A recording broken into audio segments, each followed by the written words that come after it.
অফিসের মাধ্যমে আইনের সঙ্গে জড়িত যে কোনো সমস্যা বিনা পয়সায় পরিষেবা পাওয়া যায়।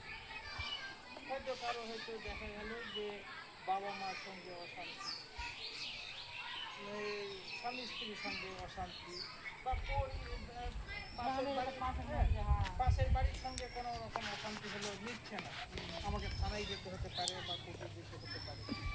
ওখানে গেলে তো পয়সা খরচা হয়, কিন্তু আমাদের মাধ্যমে গেলে এই অফিসের মাধ্যমে কোনো রকম পয়সা খরচা হবে না, সম্পূর্ণ বিনা পয়সায় পরিষেবা পাওয়া যায়।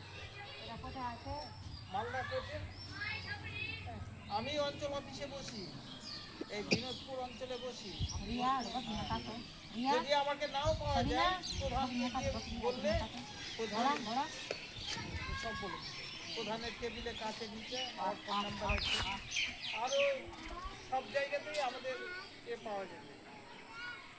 ব্যাপার হচ্ছে যে আমরা এই যে গ্রামে গ্রামে আসছি, মানুষ তো জানে না, মানুষকে না জানালে কি করে আর না জানলে কি করে আমাদের কাছে যাবে, যার জন্য আমাদেরকে গ্রামে আসতে হয়। হয়তো কোনো পরিবারে দেখা গেল যে বাপ সম্পত্তি দিয়েছে ছেলেদেরকে, আর ছেলেরা বাপকে খেতে দিচ্ছে না। এবার কি করা যাবে? যদি তেমন ব্যাপার হয় তবে সেই সম্পত্তি আইনের মাধ্যমে সেটা হয়ে গেছে।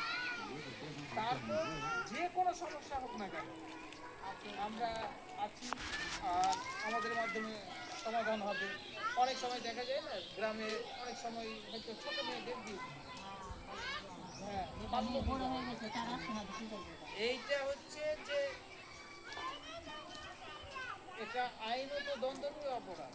ওই বিয়ে যারা দিবে ওর বাবা মা অপরাধী, যারা মৌলানা বা আর কেউ বিয়ে পড়াতে আসবে ও অপরাধী হবে, যারা ভোজ খেতে আসবে সবাই অপরাধী হবে। কারণ যে ওটা না করাই ভালো। অল্প বয়সে বিয়ে হলে কি হবে? যদি বাচ্চা কাচ্চা বাচ্চাও সুস্থ হবে না, বাচ্চার মাও সুস্থ হবে।